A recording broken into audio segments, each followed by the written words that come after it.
Hello, humans. Hello, humans. Hello, humans. It's me, Ellie Krug on AM 950, Ellie 2.0 Radio. How are you on this lovely Saturday, February 13th?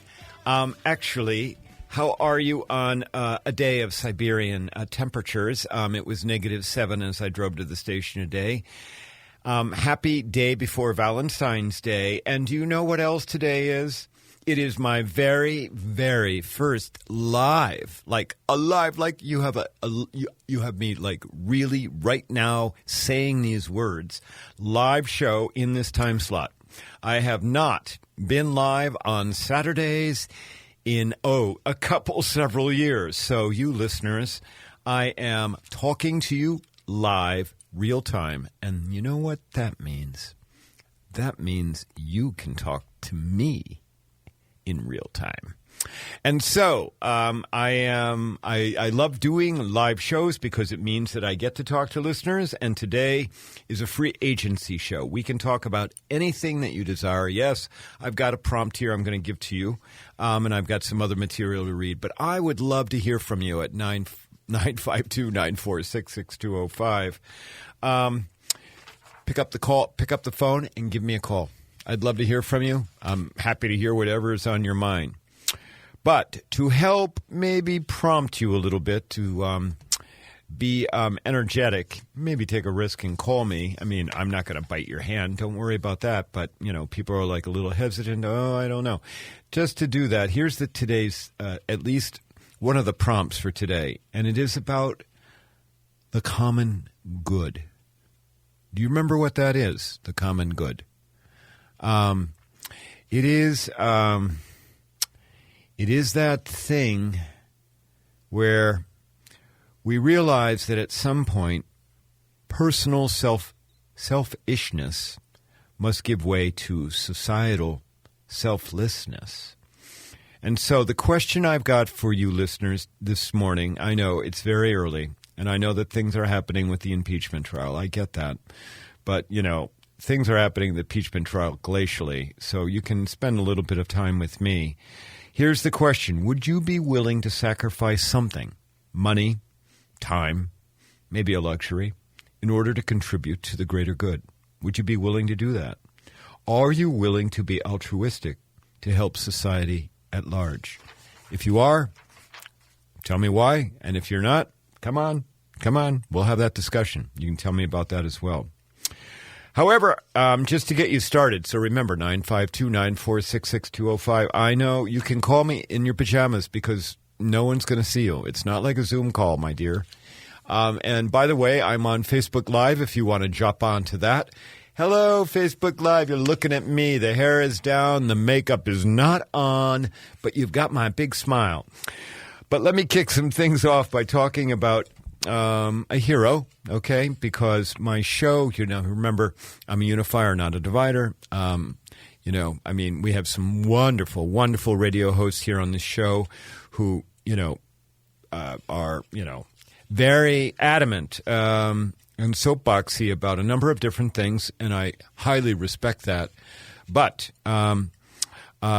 me, I'm a unifier. I'm not a divider. I'm here to talk about how we can get past things, how we can be good to each other. And so I've got a story. I like to share stories of happiness and of good things and good people. And I like to share sometimes stories of heroes. So I'm going to do that, although it looks like I've got a caller from Minneapolis. Is it Mark? I'm not sure. So it's Walt. Walt, give me Walt, are you there? Hello. Hello, Walt. How are you? I have a little story I'd share with you that taught me something. Okay. Years ago in San Francisco, I went to a film about a live birth, and I'd never seen a live birth. And it went on for quite a while, and it was quite emotional watching everything that you could see. And when I got home, I shared the event with my roommate. And at a certain point, he said, well, was it a little boy or a little girl? And it was a very rational question. And I was startled to realize I couldn't answer that question. And what I could tell him was, that I was very much involved in what I saw, and that the child was alive and the mother was healthy. And so I just share with you the perspectives of sometimes what's important and what isn't. So I thank you for your program. Oh, well, thank you so very much. I really appreciate that. Thank you. And I mean, you saw a human being born, and that's what we want. We want humans born. We kind of let the humans decide what they're going to be. Thank you for that, Walt. I mean, underlying all that, listeners, is the fact that you're listening to me, Ellie Krug. Sounds like a man's voice. But if you're looking at me on Facebook Live, you're seeing a blonde 64-year-old who doesn't look all that bad. But I'm transgender. So, Walt, thank you. That was very kind of you to call me. All right. Right off the bat, Patrick, we got a caller. So 952-946-6205. I'd love to hear from you. Please give me a call. It's Free Agency Saturday. We can talk about anything. But I'm going to plug ahead here talking about an American hero. And he's a hero that you have heard of greatly all since January 6th. Yesterday, the Senate recognized him for his heroism. I'm speaking of United States Capitol Police Officer Eugene Goodman. You will recall that when faced by a surging mob of insurrectionists, he purposely led them away from Senate chambers where Vice President Pence and others were located. You know that he did this on purpose, because if you ever look at the videos at length, you will see that he comes to the top of stairs, followed by the insurrectionists. He stops at the top of the stairs and turns and looks at the insurrectionists as they're coming up the stairs. And he looks to his left, and he sees that the Senate, that the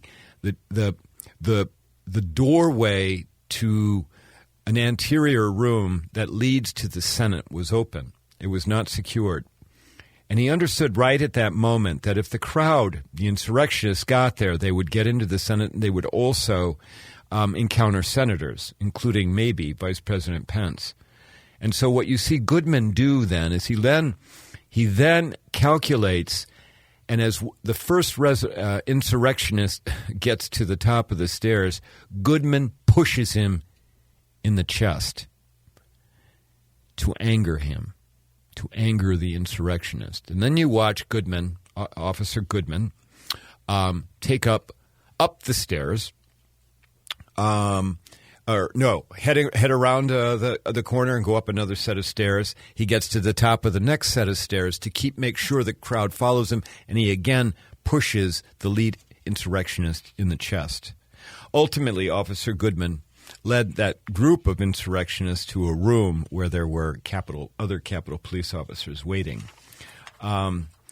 So this week, during the week of the impeachment, we also saw something new, a video where we see Officer Goodman running through the halls of the Senate, where he encounters Senator Mitt Romney and an aide and warns both of them to change course. So yesterday, as I said, Officer Goodman was awarded the Congressional Gold Medal for his heroism. But who is this man, Eugene Goodman? Who is this American? In this month of Black History, who is this Black American?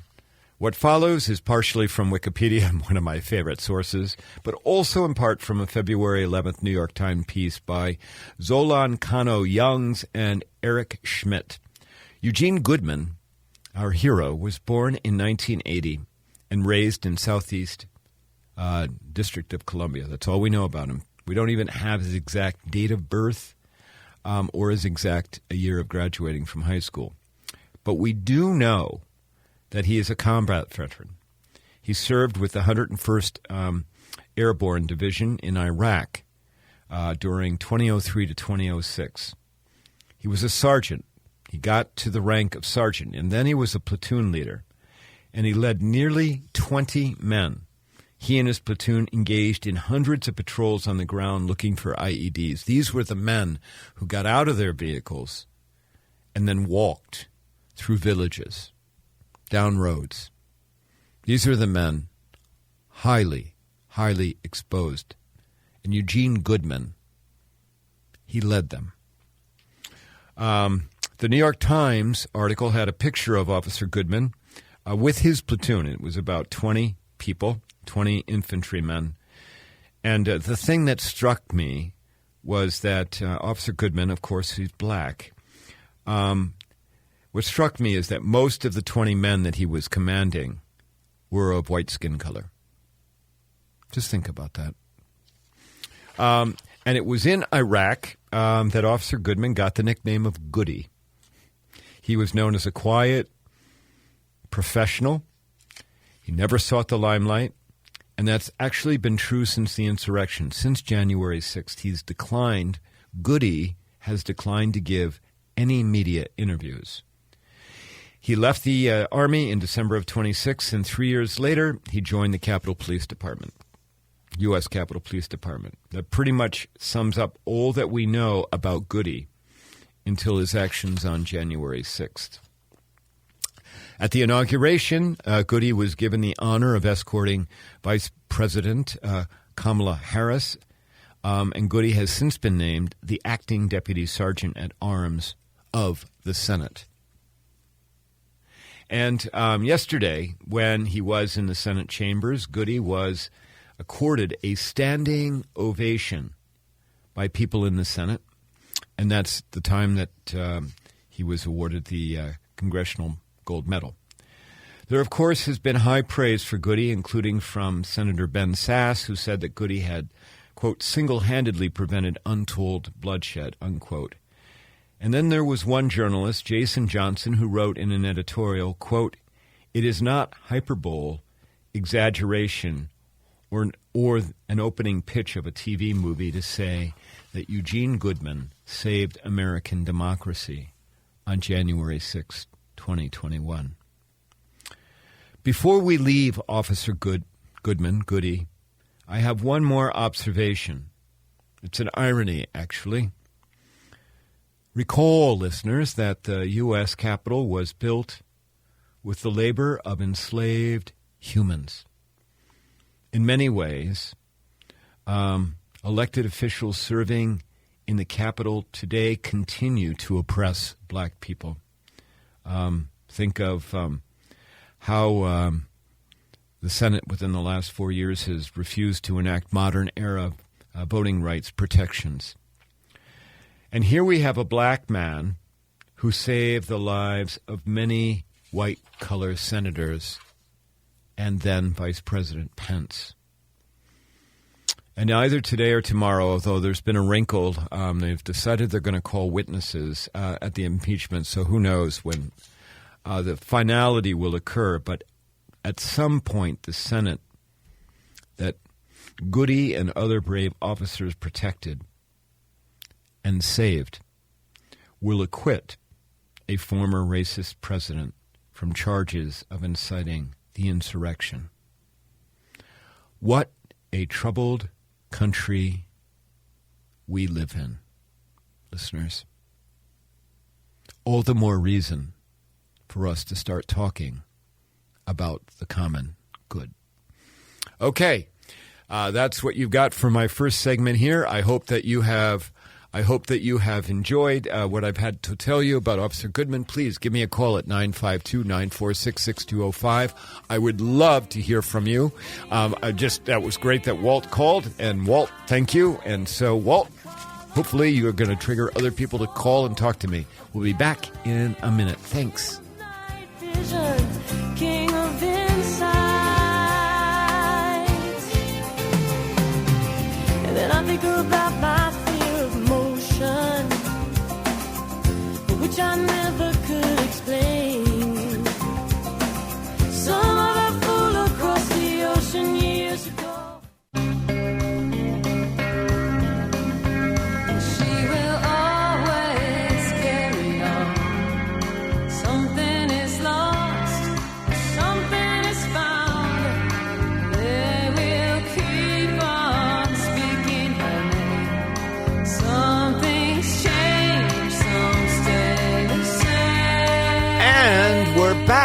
on Ellie 2.0 Radio, live version on this Saturday, the 13th of February. All right, listeners, I would love to hear from you. It is Free Agency Saturday. I've got a prompt out there for you about the common good. Would you be willing to sacrifice money, okay, like riches or resources, a luxury, or something else, time? Would you be willing to sacrifice for the common good, where it does you no good personally, but it may benefit society at large? Would you be willing to do that? And if you're not willing to do that, will you please let me know that as well? You know, so underlying all of this is an article that I wrote for Lavender Magazine. I'm a regular columnist for Lavender Magazine, and all you have to do is Google Lavender Magazine, Ellie Krug, and there will be a lot of columns that will come up. But there's a column that came out on the 11th titled The Common Good. And in that column, I talk about when I was a kid. So you've already heard me give my age. I am 64. When I was a kid growing up in the 60s and the 70s, you know, I was taught America's the greatest country in the world. I was taught that. Yep. And I was taught that there was nothing that Americans couldn't do. Put their mind to it. There's nothing that Americans couldn't do. We put a man on the moon multiple times. Look at us, Americans. We were the only one in the country in the whole world that could do that. And I will tell you, in terms of my identity, my very first identity was as an American. And then from that, everything else flowed. Okay, but first and foremost, I was an American. Get us now to 2021. Oh, let's just deal with 2020. I fear that many of us have evolved from that American first to whether you're red or blue first, or Bernie first. And then maybe after that, it's skin color, socioeconomic status, or maybe education level. And then somewhere down the line, it's American. And this evolution from the way it was in the 60s and 70s, because back in the 60s and the 70s and the 50s, back before Newt Gingrich and his take no prisoners approach to politics, it used to be that while politicians, people in Washington and in our state houses, would disagree, sometimes pretty vehemently, they didn't diminish the other party. I mean, yes, we had our, exceptions with McCarthyism and some other things, but for the most part, there was mutual respect across both aisles. And for the most part, there was vigorous debate. But at the time when it was over, when it was done, there was, they were willing to go get drinks with each other, red and blue mixing with each other, having drinks. And, of course, that collegiality was important because it allowed for compromise. Okay? Now, this is not the way that it is at all. And God forbid that you even agree with, a red agrees with a blue or a blue agrees with a red. God forbid that you do that. Oh, my gosh, you're going, particularly with a president, former president at this point, who was willing to take people out for, God forbid, agreeing with the blues. The other thing, though, growing up in the 60s and the 70s and early 80s, was that you actually had a pretty good sense that the people that we elected, you had a pretty good sense that they cared about our country, and that what they were doing was, at least in their view, yes, you might disagree with it, but at least in their view, that it was for the good of the country. I mean, think of like Medicare getting passed. Yes, the 64-65 Voting Rights Act getting passed. Think about the minimum wage legislation getting passed. Think about how various laws around health and safety, environmental laws, all of those passed for purposes of protecting the greater good. And in 2021, it's mind-boggling to think that any of that kind of legislation could be passed. And that is horrible. That is horrible, because today when we think about our elected leaders, whether they're in Washington or at some of our state houses, the view is we believe that those elected leaders are only doing things to benefit themselves, to keep them in power. And it's just, I mean, I don't know about you, but we have to have this conversation about the common good. We have to change the way that we are approaching things. And we have to elect people who have a different view. I mean, who are more in tune, who absolutely are on the record saying the common good over and over and over and over again. I would love to hear from you about this, 952-946-6205. If you disagree with me, by all means, call me and disagree with me. And if you agree with me, please do that. I am looking for humans, listeners, to talk to me. And I think that it's very difficult for us in this age of social media where everything is. That was me snapping my fingers. Not very well.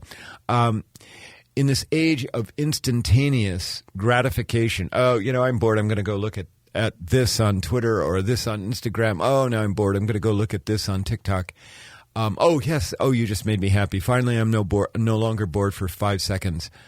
In this age of instant gratification, why is it a surprise that people no longer think about the common good?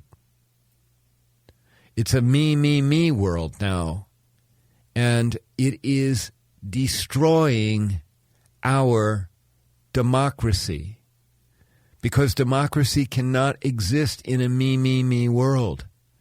It has to have a we world. It has to be, okay, I'm not going to head down the road. I've got mine, and I don't care about yours. Okay, but that's where we're at. We're well on that road. I have mine. Okay, I'm sorry. I work to get mine. It sucks to be you. The kind of mentality, and I am just sorry. We have to stop that mentality. We have to at least start talking about it. I mean, the way we stop it is we talk about it, and we address it. And then we criticize that mentality. So I would love to hear from you about this at 952-946-6205 or anything else. It's Free Agency Saturday. So please give me a call, and I would love to hear from you. We're going to take a break, and when we come back from our break, I'll talk more about the common good, and I got a couple other nuggets for you. Oh, if you like what you hear, visit my website at elliekrug.com. Email me at elliekrug@gmail.com. And follow me at Twitter at elliekrug. Thanks. She could see it in the factory. She's making sure she's not dreaming. See the lights of the neighbor's house. Now she's starting.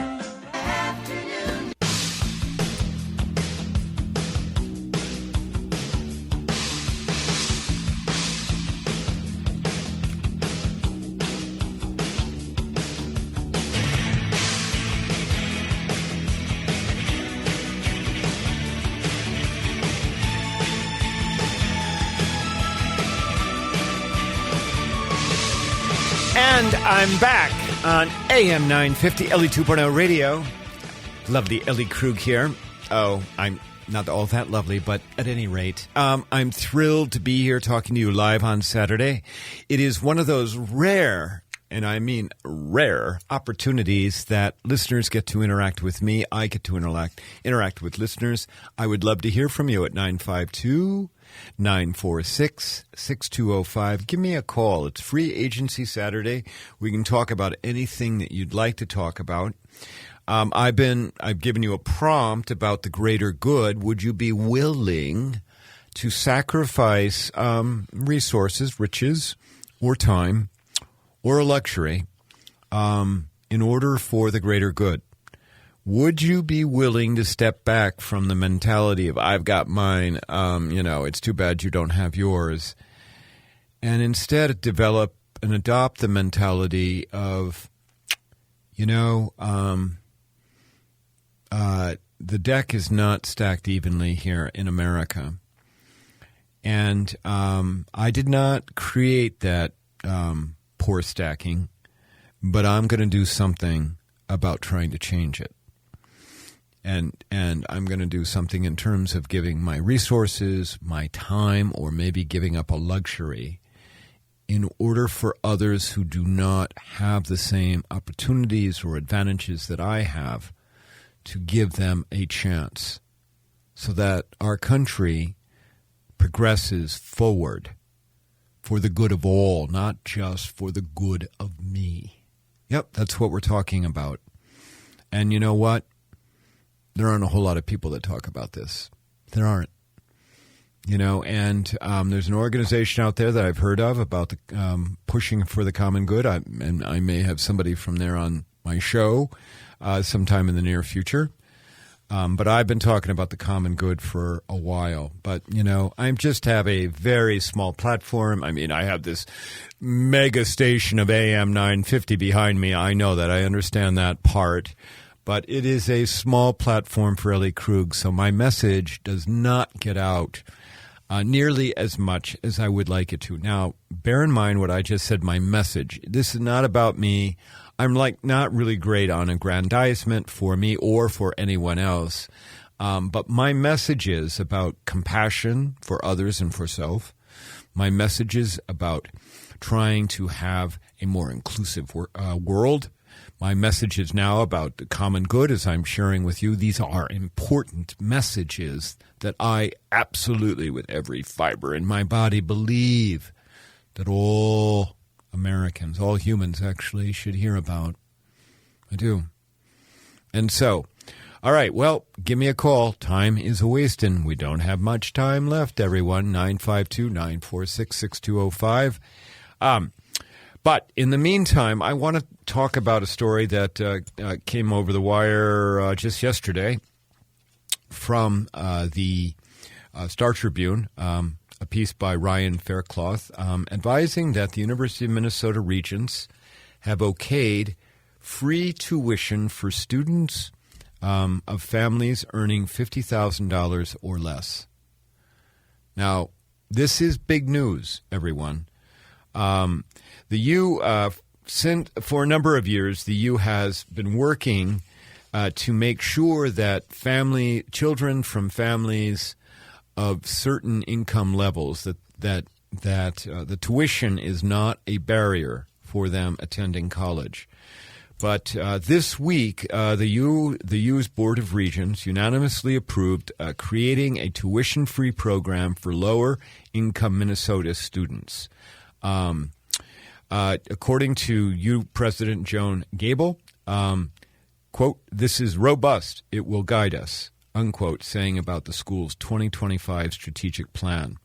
And under this plan, students of families making $50,000 or less will be able to attend without having to pay tuition.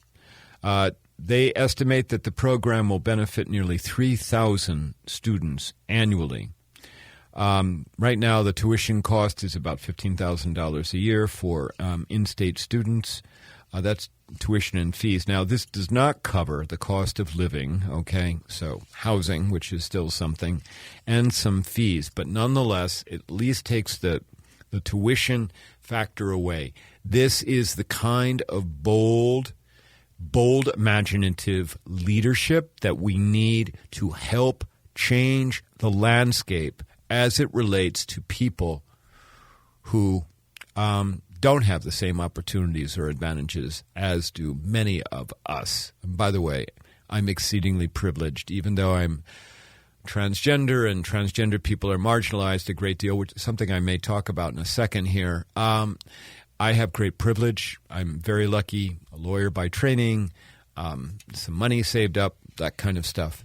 But there are a lot of people from a lot of communities, not only based on skin color, but socioeconomic, based on LGBTQ, people with disabilities from the disability community who are struggling.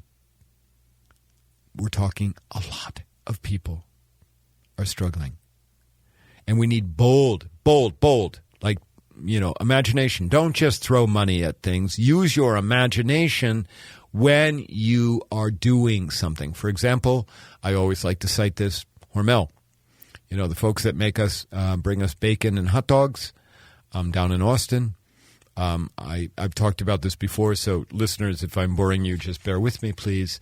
But Hormel decided in August that they would give the dependents of every one of their 20,000 employees, the dependents, so children or other dependents, give them free education for 2 years.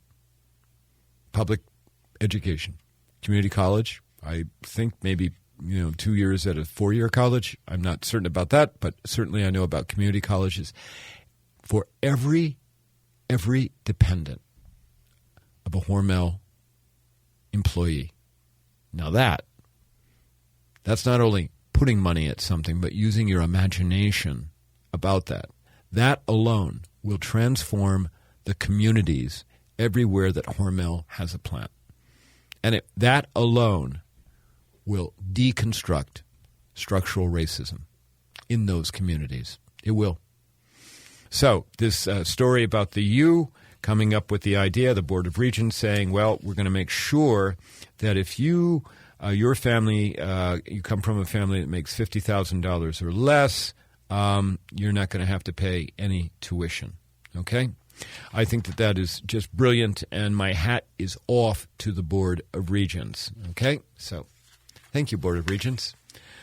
Okay, let's see. I think, I don't know.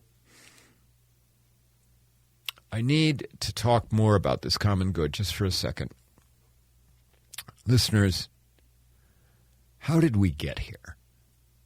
I mean, how did we get to the point where we stopped thinking of ourselves as Americans? And instead retreated to our own individual identities. And sometimes I retreat. I'm transgender, so of course I'm transgender, but I am an American before I'm transgender. I'm just telling you that. That's the way I view the world now. Maybe it's because that's my generation, okay? Maybe that's because I did grow up at a time where I did self-sacrifice. I mean, my goodness, I saved enough money back in the day when you could do that. You cannot do that in 2021. But I had a 40-hour-a-week job when I was a senior in high school. And almost all of that money went into savings so that I could pay for college. And I was successful at being able to pay for almost 2 years of college just on my own, without taking any loans out, just on my own. Of course, again, you cannot do that in 2021, but it's the mindset that I'm talking about, where we're willing to forego, where we're willing to put off certain things. Now that was for, my greater good, of course, that I self-sacrificed, but it's still the idea that we're willing not to take certain things, not take certain things so that others can benefit from it. I'm willing to do that. I'm certainly willing to pay more taxes if I know that the tax money is actually going to go to something that actually will benefit humans who have historically been on the low end of a stacked deck. Are you kidding me? I will pay more money. Don't raise my taxes just to raise taxes. I live in Victoria right now. Hey, if anybody from Victoria government is listening right now, come up with an initiative that helps even the playing field. And you want to give me a increase or a special assessment to help that community. By all means, do it. I'm willing to do that for sure. Absolutely. Ask me, you want me to give my time to help with? Yes, I will give of my time to help other humans. Absolutely. For the common good. How did we get here? How did we get to the place where those ideas are considered radical rather than, of course you're going to do that. That's part of what we assume. That's part of what is expected of you. I don't know. I'd love to hear from you. So we're going to take a break, and then I have one last segment. So if you're going to want to talk to me, your time is a-wasting. 952-946-6205. You're listening to me, Ellie Krug. When we come back, we'll talk more about the common good. I'm going to do a little bit of a shout-out about transgender humans and what young transgender and non-binary humans are experiencing in America right now. Thank you.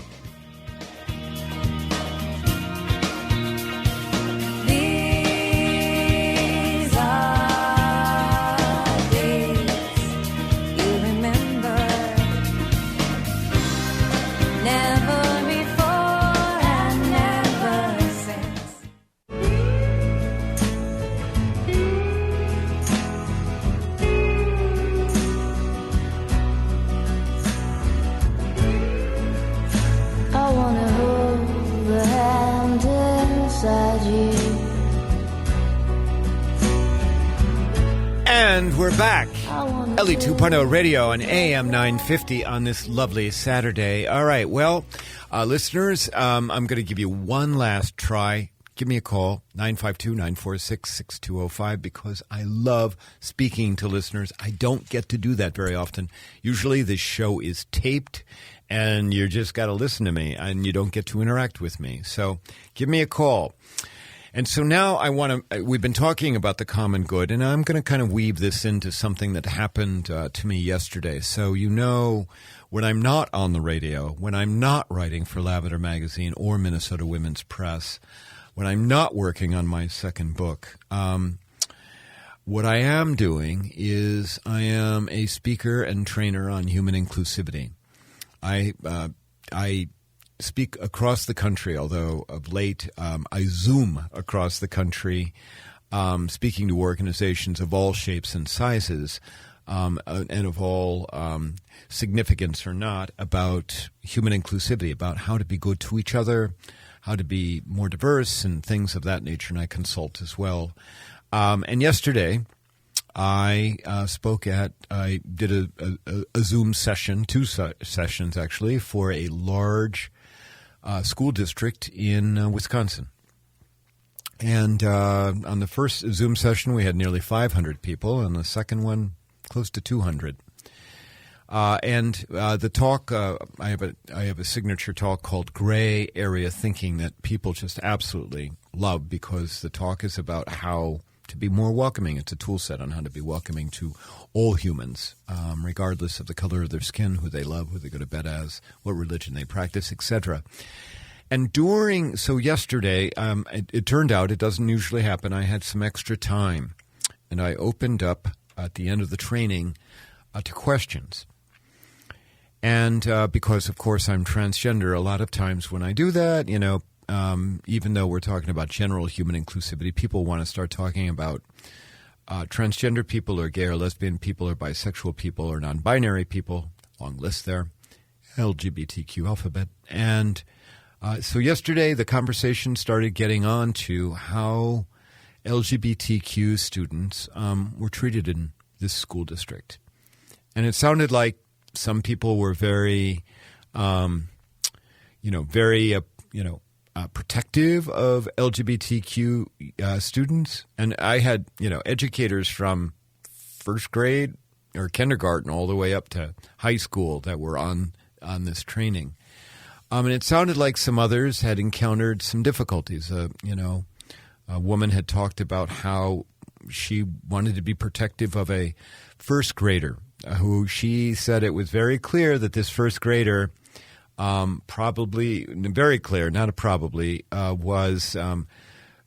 going to evolve in terms of gender or sexuality. And that's the thing, that we can tell that with very young humans. I mean, we even have 3-year-olds who are identified as male at birth who are saying, "Mommy, I'm not a boy. I'm really a girl." I mean, you got to give kids are, human authenticity is a pretty powerful thing. Anyway, she talked about how she had reached out to other teachers in her school and that she'd gotten pushback. And I mean, this brought her to tears over the way that she had gotten pushback about how some of the teachers thought that it wasn't their job to try and protect this child. At any rate, so we had this very, very robust discussion, and I pointed out, so everyone, I've talked about this before, I'm going to talk about it again today, and I'm going to talk about it other times. I don't have a whole lot of time to talk about it, so don't worry about it. But right now in America, transgender youth, are under attack. They are. There are at least, I think there are, at last count, 20 states. I mean, most recently this week it was the state of Mississippi's Senate voting to ban transgender athletes from participating in public school sports. So we're talking like middle school, high school. And then Alabama this week, they're progressing a bill to criminalize medical care for transgender youth. So in other words, in Alabama, if you're a doctor or a nurse or a therapist and you provide care for transgender youth under 18, you can go to jail. Now, in the case of those kinds of bills, and there are a number of those bills going on right now. South Dakota considered one last year. I don't know if it's up this year. North Dakota is considering one. I think they've got one going down in Iowa. I mean, it's all over the place. This is not random. And you will always hear conservative legislators who introduce this legislation about banning treatment for trans youth is that, they really care about the trans youth. They're trying to protect them because these are tender years, and God forbid they get hormone blockers, if you're a trans girl, so that would be somebody born identified as male at birth, but in your head you're like, no, I'm really a girl. God forbid we give them hormone blockers so they don't have a voice that sounds like Ellie Krug's. God forbid we do that. And you always hear from the conservative legislators that, well, we're trying to protect the children. And I'm just here. The next time you hear that, listeners, will you do this? Will you laugh? Because it's not at all about protecting the kids. None of them have ever met a transgender kid. And they don't care about those kids. In fact, if they cared, they'd be passing legislation to make it easier for them to see therapists. No. If you are a trans kid and you can't get help from a therapist or a doctor, you are suffering. You are suffering because you need that help. And instead, they're leaving you alone to just simply grow up in a body that does not match your brain. So, and by the way, no one does surgery. No doctors are going to do surgery on your genitals before you're 18. So don't let somebody tell you that they're trying to protect them from that. Okay. All right. I've got to go. It looks like I'm going to step off of my soapbox. Well, I'm sorry I didn't hear from more listeners, but, that's the way it goes. Luck of the draw. I need to give a big thanks to my producer, Patrick, who is always doing such a great job and has a nice sense of humor when he does the weather. And for all of you listeners, I appreciate that you tune into the show every Saturday. You can podcast this as well. Please talk about it. Please share about it. I am trying to change the world. If you want me to come and speak to your organization, please reach out to me at elliekrug@gmail.com. I'd love to speak at churches and at schools. And in the meantime, between now and next week, go out, do something, maybe do something for the common good, and help make the world be a better place. We'll be back next week. Thanks. Bye-bye.